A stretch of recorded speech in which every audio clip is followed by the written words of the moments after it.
Today on This Week Health. I came into the healthcare industry as a patient. I had a long and evolved relationship with a bunch of different hospitals for cardiac issues.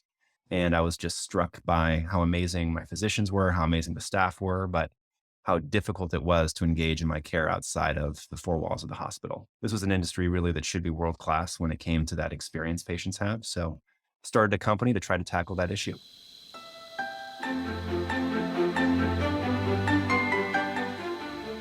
It's Newsday. My name is Bill Russell. I'm a former CIO for a 16 hospital system and creator of This Week Health, a channel dedicated to keeping health IT staff current and engaged. Special thanks to CrowdStrike, Proofpoint, ClearSense, Meditech, Cedars-Sinai Accelerator, TalkDesk, and Dr. First, who are our Newsday show sponsors for investing in our mission to develop the next generation of health leaders. All right, it's Newsday, and today we are joined by Guillaume deZwirek, the CEO and founder of Artera. Welcome to the show. Thank you, Bill. Thanks for having me. People aren't going to know what Artera is, so why don't you give us a little background of what Artera is and what you founded in 2015? Well, you actually just reminded me that we're called Artera. We used to be called Well Health Inc., which is a really unique name, very memorable. No other companies have well in the name. It took me 7 years to realize it was becoming a problem for us. And we underwent an exercise. It's been going on for a few months, renamed the company just a few weeks ago. So it's now called Artera. And we're going to talk about platforms today, but we're a patient communication solution. I'm going to stay away from the word platform so that we can save that airtime for a deeper conversation. But our mission is really to make healthcare the gold standard in customer service. I came into the healthcare industry as a patient. I had a long and evolved relationship with a bunch of different hospitals for cardiac issues. And I was just struck by how amazing my physicians were, how amazing the staff were, but how difficult it was to engage in my care outside of the four walls of the hospital. It was always on the phone. It was back and forth voicemails, and felt that with healthcare's infinite resources, market size, with the vulnerability that patients have, this was an industry really that should be world class when it came to that experience patients have. So started a company to try to tackle that issue. Yeah, that's awesome. What industry do we point to and say that is the gold standard for customer service? Yeah, I mean, I tend to focus on what the worst industries are, and so let's start there and then let's talk about the positive. Let's talk about the ones that have really improved, but cable companies, the worst. They're at the bottom of the list. Then it's the federal government. So think about the last time you went to the DMV, and then you have healthcare. The last time I was at the DMV Yeah. was in Southern California, and Oh, no. it was, I had to wait about 7 hours, finally talked to somebody, and they said I had to come back the next day. So that would be the bottom of the barrel is what you're telling me. Yeah. I just actually gave away a scooter. I live in Southern California. I gave away a little Vespa. I have two kids now. It's too dangerous. And filled out the title thing. They have an online option now. So I was excited to try their new service. Filled everything out, sent it in. 3 weeks later, I got a response that I filled it out wrong. So my car was not properly transferred. Well, I no longer have the car. I don't have this person's contact information. I no longer have the title. There is nothing I can do. So I'm waiting to find out if I'm still going to be getting like bills every year and if I'm going to start getting tickets sent in the mail for me. I'm actually a little nervous. But most improved industries, travel has actually made phenomenal upgrades. Most people still point to transportation as a poor industry. I fly a lot in my job. I can tell you that there have been huge upgrades with United and Delta and some of the other airlines, but the very best industries tend to be e-commerce. The other one that I've had a recent experience with is actually a gym, physical fitness. So there's a company called MindBody that builds a lot of software for gyms. And this gym, after my first visit, actually started texting me. And when I didn't show up for a week, they checked in on me to see if they could get me back into the routine. And I've been going steady for 2 months. I don't know if you can tell, Bill, but the gym service has been working pretty well for me. That's fantastic. I mean, most of the time people point to like Ritz-Carlton or those kind of things. So your premise though is that communication is going to catapult healthcare forward. Yeah, precisely. I mean, think about whenever we build software as healthcare IT companies, we think about our customer. What does our customer need and what does our customer want? Who's the customer in healthcare? I would argue it's the patient, right? And what does the patient need and desire more than anything else? In my case, It was just convenient access on my terms. And I never got that. I never got that when I was going through my healthcare. The burden was always on me. Now, don't get me wrong. Like I loved my physicians. I thought the facilities were phenomenal. The people who picked up the phone when they finally got to me, those were wonderful human beings too. They were a little agitated because every patient that picked up the phone was mad at them. But I thought to myself, how can we get rid of all that friction so that when I call or if I text or whatever I want to do, I always get an answer. I get it pretty quickly. I get it from the right person and my queries get resolved and I don't have to chase everything. I mean, I think if you serve the customer, good follows. There's a lot of problems in healthcare, but that's the specific problem we're focused on. Yeah. All right. Three stories today. Digital health decision makers on picking from of options. All right. So digital health, modern healthcare. So digital health is the digital version of modern healthcare that's out there. So every week, decision makers at health systems, insurance companies, employers, and pharmaceuticals take a chance by striking a deal with a digital health company. What's the risk? I mean, I'm one sentence in, but what's the risk of striking a deal with a digital health company? I mean, there's thousands. This article actually goes on and says there's 11,000 digital health companies, but we're entering a time where we could see some upheaval in that space, I would assume. You were a CIO, right? I mean, probably the biggest risk I would think, but you should honestly be educating me here is one, I'm going to put a bunch of resources to integrate this thing, take them off of other projects, and the company's either not going to work or it's going to go out of business or get bought. So I've just wasted a bunch of time and energy for no value. I would think that's the biggest risk. And then probably security. These early stage companies, it is almost impossible to comply with the level of rigor when you're just starting off. Then when you're many, many years down the road and have spent the millions of dollars going through certification. But I would think those are some of the things going through your head.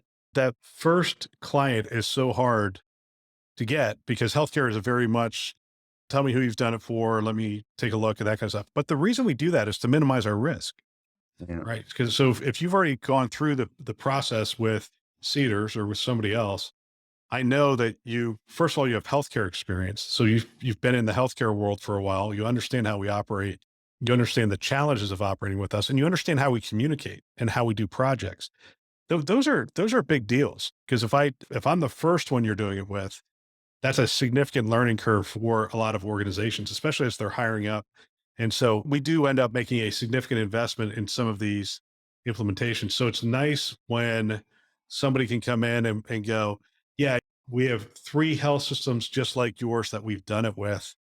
And let me tell you what the process is. They're actually walking us through their process as opposed to us trying to figure it out together. There's just Yeah. an awful lot of time. And Cedars has done a very good job of that with their accelerator. They're creating more of a kind of fair playing field where they're getting equity in exchange for some of these early stage companies going through their accelerator. Providence has done some things here as well with kind of their incubation division. A lot of health systems have done this. I think that's been great for healthcare IT innovation in the last couple of years. I mean, we went through the Cedars accelerator. I wouldn't have been able to have that meeting with somebody like you without having that in my back pocket. We learned a lot from them. Yeah, it does. It does go a long way. So they go on and talk about that selection process and some of the challenges. One of the problems that was articulated and defined, one of the people says that one of the things that helps them to avoid the shiny object problem. And so we had doctors coming to us all the time saying, "Hey, look at this thing. I saw it at a conference, and it's the shiny object." And one of the things they talk about in this article is starting with the problem. What's the problem you're trying to solve? Is that problem acute? Is that problem strategic for you? Because if it's strategic and acute, you're going to get the money and you're going to get the resources to do it and do it well.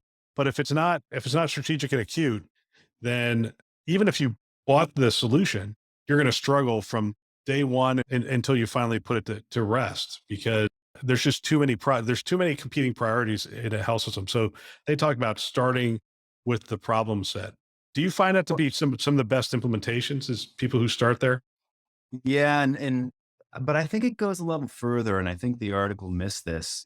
Talking to your users internally and what their problems are, that's just one of at least four things that go into prioritization. There's the external factors. What does the market want? If you're a health system, it's what do your patients want? Two, what are your users? What are your staff members? Three, what is the competition doing? How do you stay up to speed with the folks in your geographic footprint? And then 4 is, what's your actual corporate strategy? What are you trying to do? What is the business trying to create 4 years down the road? And so I think tackling just one of those is much better than just saying yes to the orthopod because they bring in a ton of money and you want to keep them happy and keep them employed. But really, really good prioritization comes from thinking about those 4 things, setting a master strategy from the CEO down. And then when decisions get made, you can always point to that strategy. Internally, we use something called Horizons Rally Cry. And I hear this in every single meeting. Does this fit with our rally cry? Does this fit with Horizon One? If it doesn't, it's a clear proxy for saying no. It doesn't matter how much money can be made. It doesn't matter if, the problem is acute and strategic, because there's always acute and strategic problems. I mean, there's 100 different vendors that you could buy tomorrow that would solve 100 different problems, but how do you pick the top 3 today? How do you know what the top 3 are? That's really hard to do. I mean, that's strategy, right? It's very, very hard to do. All right, conference season is upon us, and our team, This Week Health team, and I will be at the Chime Fall Forum celebrating their 30th year in San Antonio. And we're also going to be at the Health Conference, HLTH, in Las Vegas the following week. While at these events, we're going to be recording our favorite show on the road, which is Interviews in Action. And as you know, what we do is we grab leaders from health systems, healthcare leaders from across the country, and we capture 10 to 15 minute conversations with them to hear what's going on, what they're excited about, what are their priorities, and those kinds of things. It's a great way for you to catch up very, very quickly on what other health systems are thinking and doing across the industry. So don't miss a chance to hear what's happening from these great leaders. We actually air this on the community channel, This Week Health Community. It's the green one. So if you go out onto your podcast listener of choice and do a search for This Week Health, you're going to see 3 channels. The community channel is where we're going to air the interviews in action going forward. This channel is also where community members like yourself have been invited to do interviews of their peers. And so that is moving forward as well. So check those out as well. You can subscribe wherever you listen to podcasts. Just go ahead and do that in your podcast listener, or head over to thisweekhealth.com and scroll down to the community channel and you can subscribe there as well. So look forward to catching you on our Interviews in Action.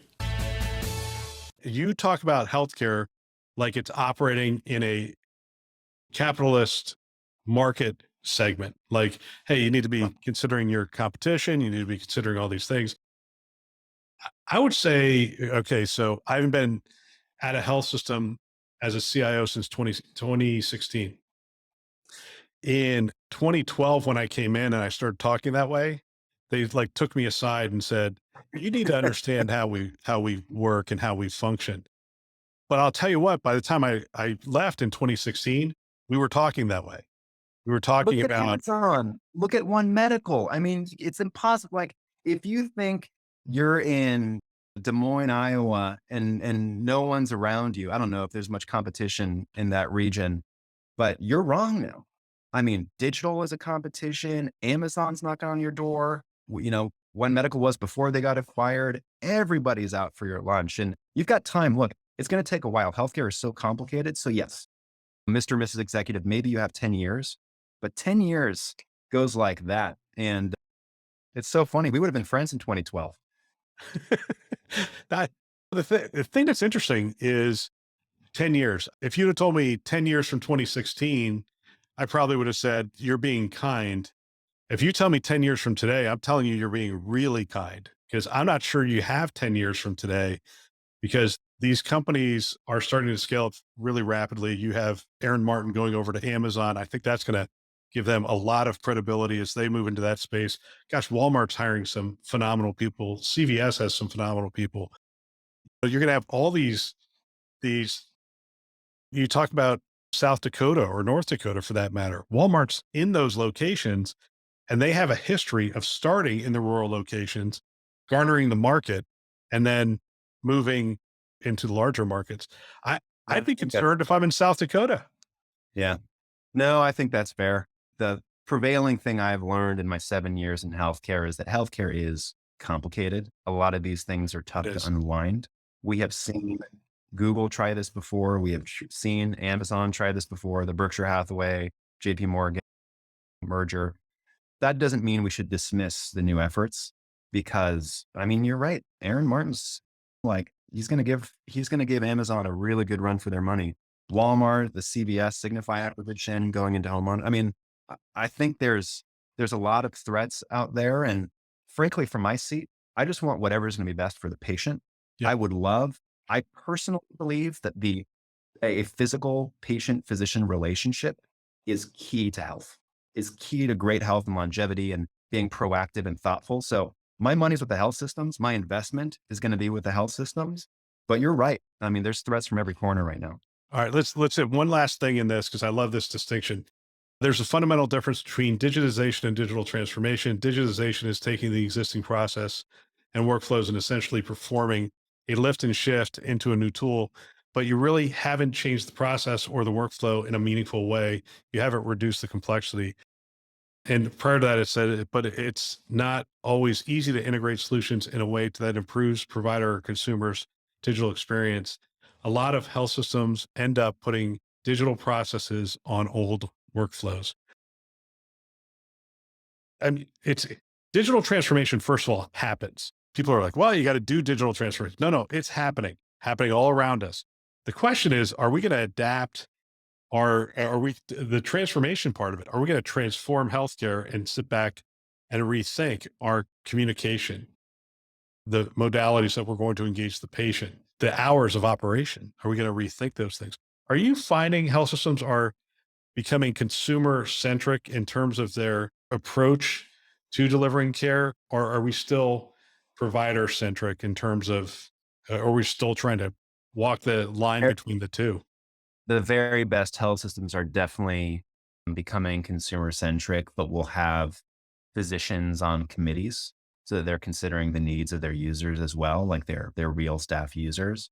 I'm thinking of there's a Baptist in Florida that just hired somebody from Disney, I believe, as their chief digital officer. Houston Methodist is a great example of this with their DIOP committee, the digitally obsessed, innovative people. I think I have it backwards, but we're seeing a lot of investments in leadership roles around digital, bringing in people outside of healthcare, then building committees around those folks that include a CMIO or a CMO. I spend a lot of time. I take a trip every year to AMDIS, and I do that because you get close to the clinicians, you get close to the CMIOs, and it's a really, really good perspective that you otherwise would ignore. So I'm seeing it happen with the very best health systems. Now on the opposite end, when you think about not transforming and just lifting and shifting, the classic example of that is an RFP. If you're on old tech and you're setting all your requirements and giving that to digital vendors, that's a definition of a lift and shift, right? Do everything I used to do, but do it on your digital technology. So I think RFPs are dangerous, but I don't know if you want to go into that or not. No, I'm curious. RFPs are dangerous. We didn't do a lot of RFPs if I thought about it. And we did a handful. We did them around, we were redoing our data platform and rethinking our analytics platform, and we put some RFPs out in that space. But on the digital side, we did a million pilots, right? So we were one of those death by 1,000 pilots kind of organizations. It really was almost like the gladiator kind of thing. We brought in 50 digital companies and they were all doing their pilots, and whichever one survived the longest maybe got a contract.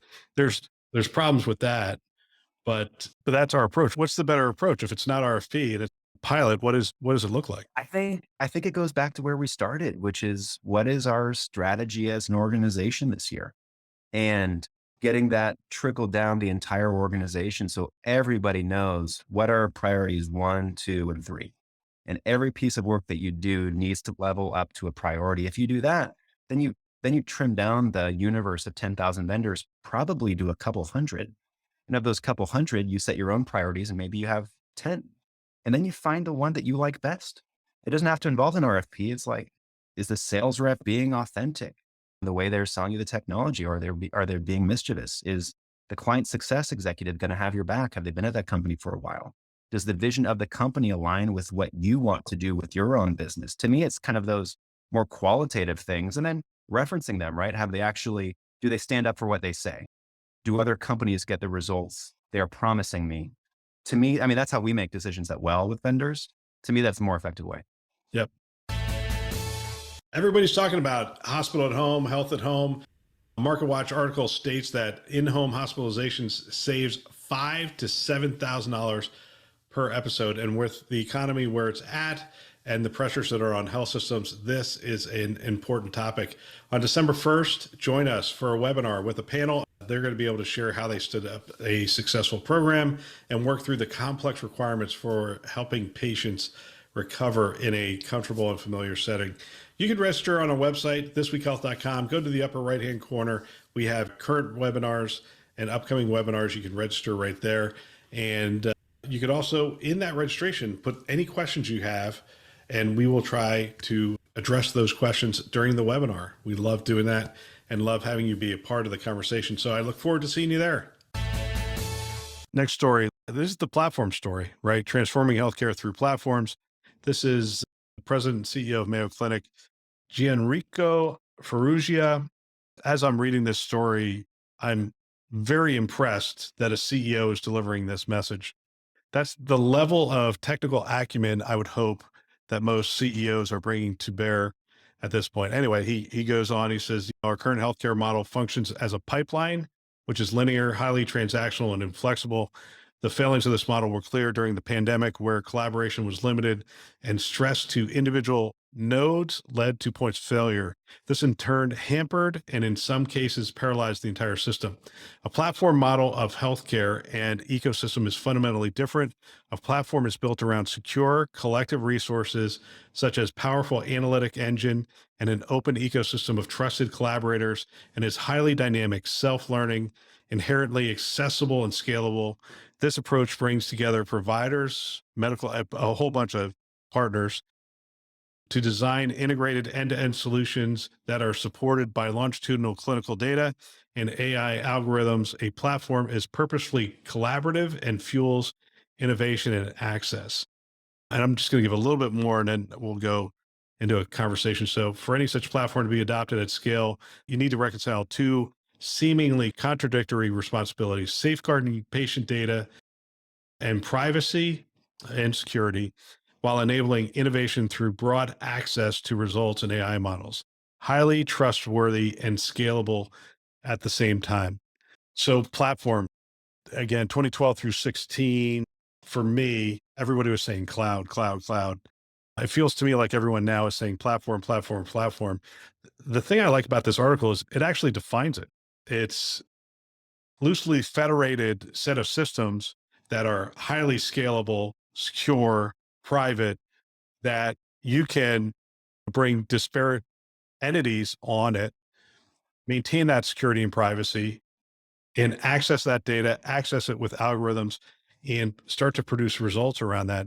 And it really it's only limited by the imagination, because you can continue to bring different organizations together and search for different solutions. I like how he describes it. What are you seeing, or what's your experience with platforms in healthcare? And with regard to what he's saying, its ability to transform healthcare.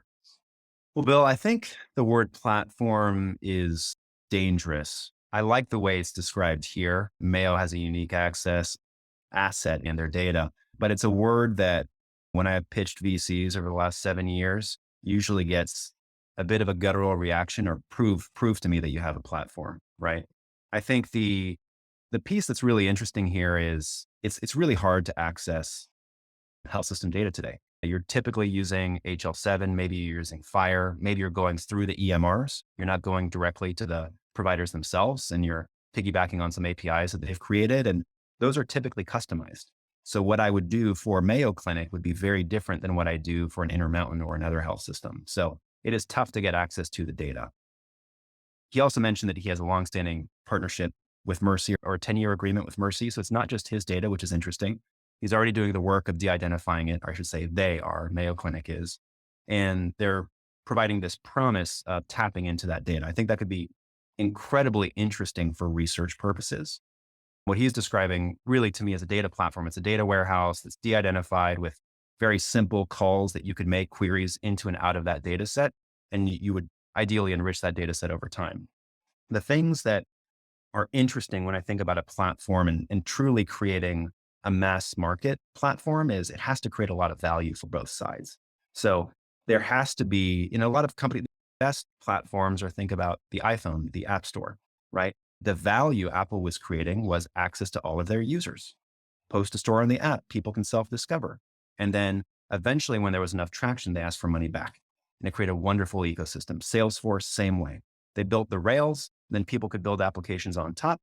They had all the users, so it created value. I think as I read this article, it sounds like the key to me is going to be getting more and more data. Mayo's data probably won't be enough. Mayo and Mercy's data probably won't be enough. They're going to need a lot more health systems, a lot of devices. They need to create enough value for people to want to plug in and extract that information. Again, for research, I think value immediately makes a ton of sense. But for healthcare IT, they're going to have to build a consortium to really make that take off and I think live to the promise of the platform. But that's my take as a healthcare guy. I'm certainly a different position than the CEO of Mayo. Yeah. And that's exactly what they're competing with the other entities that are out there. There's a large consortium of players that have thrown all their data together. I think one of the things we've had John Alamko on the show a Yeah. couple times, and he talked about this platform. And one of the things that's distinct about it is it doesn't give the data back. So essentially, you can run your algorithm, and it can give you the results of the algorithm, but you can't query the data. You can't query the data and have it sort of come back to you. And that's why they talk about the glass wall. It's like you can run your experiment in there and it'll say, hey, here's what the experiment did, or here's what the AI algorithm did Oh, that's neat. against the data set. And so they're talking about a different level of protection than, say, another uh, huge platform that has a lot of partners in it at this point that is taking a little different approach. That you could, because look, there's no such thing as de-identified data.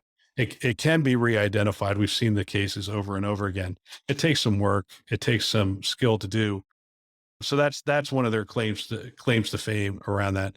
In terms of platform, the sort of want to talk to you about the EHR, because when you describe it, the platform creating value on both sides, and the more people who sort of get engaged, it creates more value. The platform sort of builds and builds value. I mean, that's what we saw with, yeah, you name it. That's what we saw with Facebook. You have 10 people on it, it's not that big. You get 1 billion people on it, it creates value every day for everyone associated with it. The EHR. And so when you we don't traditionally think of the EHR as a platform, but when you think about Cosmos, Cosmos has an inherent advantage in the amount of data that it has available in this kind of model. And so there are times I don't like referring to it as a platform in that it is so closed. And you described some of the challenges getting data out, doing the kind of things that you need to do with it. Do you consider the EHR a platform for healthcare? Is this the kind of thing that he's talking about, that a platform could take us and really help to solve some of the problems that healthcare is facing? I think the EHR could be. I think going back 3-4 years, Athena had the best shot. They were really investing in their more disruption please, all the APIs that were coming out of that team. I think the financial model made sense. The challenge right now is that at the individual health system level, as I mentioned a second ago, it's still so highly customized. It is hard. It is, I would argue, near impossible for a vendor to come in, integrate once into the EHR, and then have that be an application that any of their customers could deploy. Even in the investment in the APIs that Oracle Cerner, Meditech, Epic are making, there are still a lot of gaps. So only so many applications can be created on top of that information that they're providing. Then I think the third complexity is that the EHRs are also competing directly. And that's a fundamental difference, I think, with the way Facebook, Salesforce, even Apple have approached this, where they've really stayed in their lane. We're going to own the OS, we're going to own the devices, but we're going to stay away from gaming. So gaming developers, go and build your applications. We're not going to try to compete with Call of Duty 2 with a better version of that game. Amazon is running into some issues right now, right? With their Amazon Basics product. A lot of folks distribute their products on Amazon. Amazon sees them take off. They clone it, provide a cheaper version, and distribute it. It's creating a lot of backlash, which is why there's the rise third-party companies now that you go to, the different e-commerce websites that might not necessarily be on Amazon. So I think the EHRs have the potential to be a massive part of the solution, and they're close, and we're seeing a lot of progress from them. But I think those three components are keeping them from helping us realize the full value that it could provide. Yeah, and we're just about out of time. I mean, the last article here was administrative waste comprises 15 to 30% of healthcare spending. Healthcare shows. I mean, their conclusion is the government needs to do something. I think as I look at this, I mean, they're saying, look, prior authorizations, billing complexity, all these things are driving increased administrative burden within the U.S. health system. The U.S. health system, as compared to other nations, is a lot higher. And they're saying, look, there's models, but it's probably going to have to be driven in some way by the government changing some things. Could be single payer, could be some things around, I don't know, simplifying the billing process. I don't know. It's this is an interesting article. I'll give you the last word on this. Anything out of that story that you want to highlight? I mean, only that I'm from Canada. I haven't been there in 30 years. A lot is written about single payer and the system that we have here, and there are pros and cons to both. There's a lot of focus on equity these days. I think single payer could help with equity, but there's a lot of costs to taking on that system. So I think it is a very, very complicated problem, and there are very wise people thinking through this. I'd love a solution, because we have been talking about it for a while. I'd love something that really moves the, but unfortunately, I haven't thought of a better idea yet. So I'm along for the ride. Fantastic. Guillaume, I want to thank you for your time and great conversation. I really appreciate it. Likewise, Bill. Thank you. What a great discussion. If you know of someone that might benefit from our channel from these kinds of discussions, please forward them a note, perhaps your team, your staff. I know if I were a CIO today, I would have every one of my team members listening to a show just like this one. It's conference level value every week. They can subscribe on our website, thisweekhealth.com. They can also subscribe wherever they listen to podcasts, Apple, Google, Overcast. You get the picture. We are everywhere. Go ahead, subscribe today. We want to thank our Newsday sponsors who are investing in our mission to develop the next generation of health leaders. Those are CrowdStrike, Proofpoint, ClearSense, Meditech, Cedars-Sinai Accelerator, TalkDesk, and Dr. First. Thanks for listening. That's all for now.